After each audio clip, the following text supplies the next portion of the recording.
What is going on, YouTube? Today is a beautiful day, and today we are going to be attempting to install the rear upper control arms on my LS400. What's good, y'all? Made it here to the crib. You know, the LS400. Haven't worked on it like that.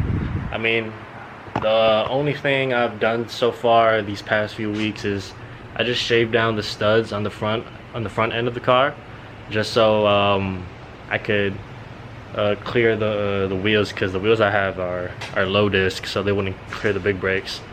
So I had to shave those down so I could fit the 20 mil spacer on those. I thought they were 15 or 20, somewhere around that. But so today's task is to install these Serial 9 rear upper control arms. Got these back in January, I think, or December, and I ordered them like in, I think, in August or July of last year. So yeah, it was a pretty long wait. But yeah, so I mean,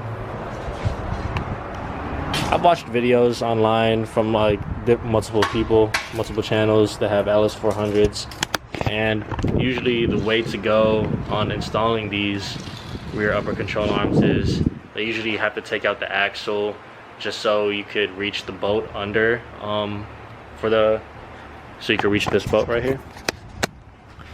So you can reach this one, because the axle sits like right under this bolt right here, so it makes it difficult for people to take it out, I guess. So I mean, I was gonna attempt to take the bolt out without removing the axle. So I'm gonna try that first and see how that goes. But if that doesn't work out, then I do have an impact wrench that I bought, so I could take out the,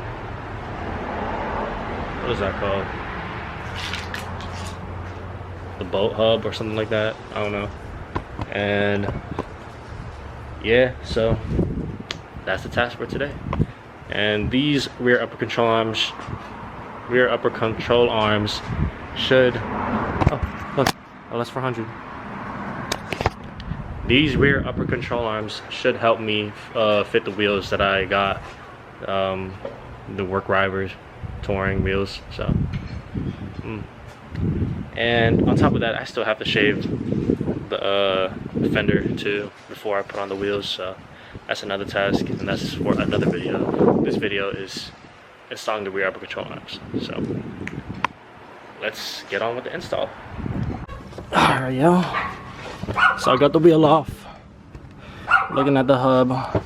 So to access the I think the 32 mil bolt in here, you have to take this collar pin off, and then there's gonna be like a little I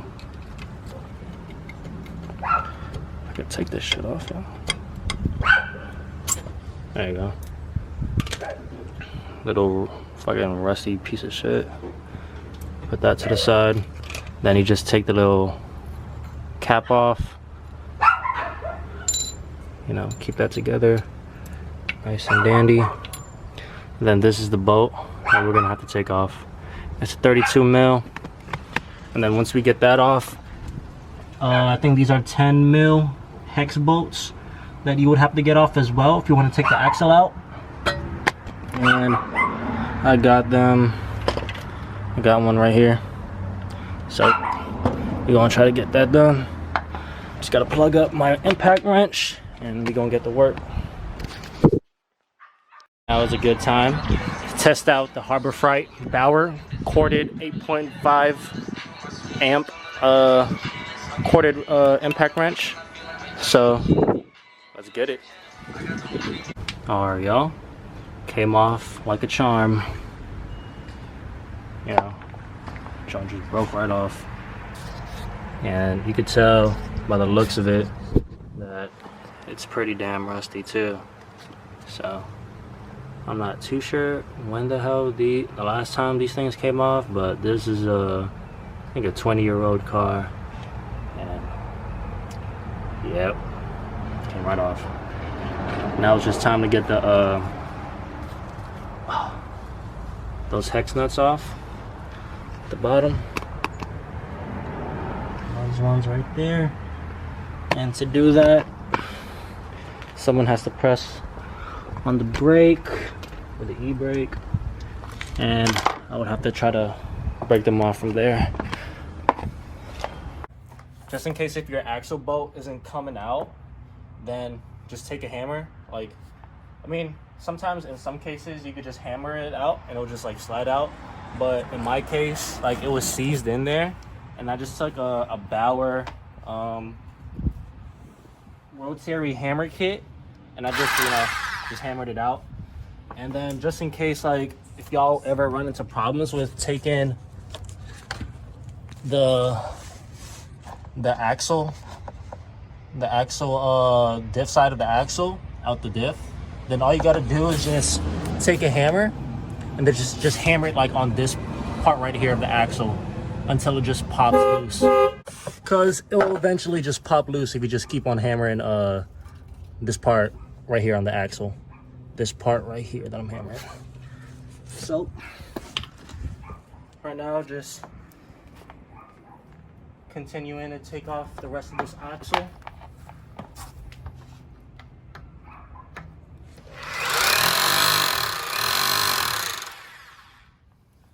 Make sure like doesn't just like completely fall out. Fuck it.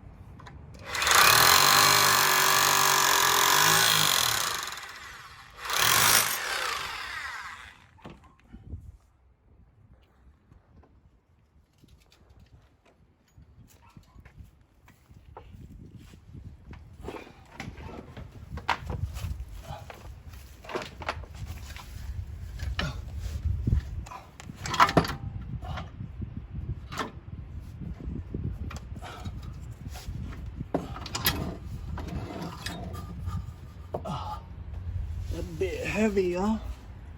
Ew. So there you go. That joint was completely just like seized in there. Now that the axle is out, the axle is all out, we now have access to the bottom bolt. Put it on wide. How do we do that? Now we have access to the bottom bolt of the ball joint upper control arm, and now we can just get the rest of these bolts on the upper control arm out. So there you go. Now I'll just see y'all when I get these two bolts up here loose, and the ball joint bolt which goes under here, which I just showed y'all a couple seconds ago. Also disconnected the strut bolt as well, just so I have enough room and just play enough room and play. And I'll see y'all once I get all that out. Okay. All right, y'all. So out of countless tries and tons of fucking PB blaster, I finally got the tapered ball joint out of this piece of shit. And you know, if you're doing like a solo job like me, I had some help from my girl, but she's always in and out. So what I usually, if you're doing this by yourself and you're trying to get this stubborn tapered joint out, all I did was just put a little pry bar under here, so it sits under, like, through the arm, like through here, and then I let it sit like that, and then I get my jack, place a little block on it on top of the jack, and I just put pressure right here on the handle, just a little bit high. Just a little bit, just put a little pressure on it until you know it's a certain height.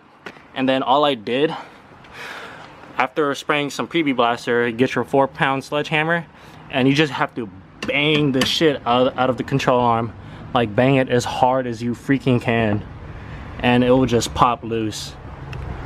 And so we got that done, and now all we have to do on this side is to just install the rear uppers. This is the right side. Yep. Install the rear upper, and then gotta put the axle back, of course, the half shaft back into the diff and into the hub. I'm pretty sure that's going to be a mission as well, and from there we will have one side done. So pretty much, you know, just in reverse. This side goes into those two bolts over there. Then you have to put this taper joint back into there, and we're money from there, y'all. I'll see y'all when I actually put the thing back in there. So I mean, like I said before, just to repeat myself, if you're having troubles trying to take this out, this tapered ball joint out, get your pry bar, slide it under the control arm until it meets the other side under of the upper control arm, and then you get your jack, place a piece of wood on it, because you know it won't reach, the jack won't reach that high up.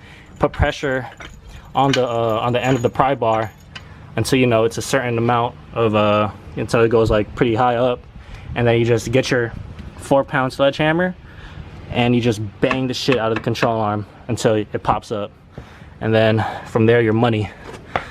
So yep, little side-by-side comparison of the Serial 9 and the OEM upper control arms, and we'll definitely get a good amount of camber out of that.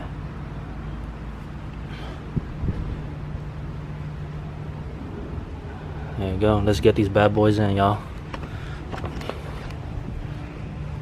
Boom. Alright, y'all, so it's in there. I didn't tie any of the bolts. The bolts are just chilling here still. Just chilling right there. Still have to reconnect the brake line. I know this is not the ideal way of measuring, you know, how much camber you have, but it does give you a little sense of, you know, what it will be. Fuck me, young. Oh no, bruh. -24. What the fuck? Hey, yo, I'm gonna have to tone that shit down, chief. But yeah, man, that's what it's looking like right now. So yeah, let me try to get the axle back in. I'm gonna try to videotape that as much as I can, and we'll see where we'll go from there. Decided to clean it up a little bit. Spray some preview blaster, so it might make it a little bit easier to put it back in. A little bit preview blaster on the little spline part as well. So I got the axle here.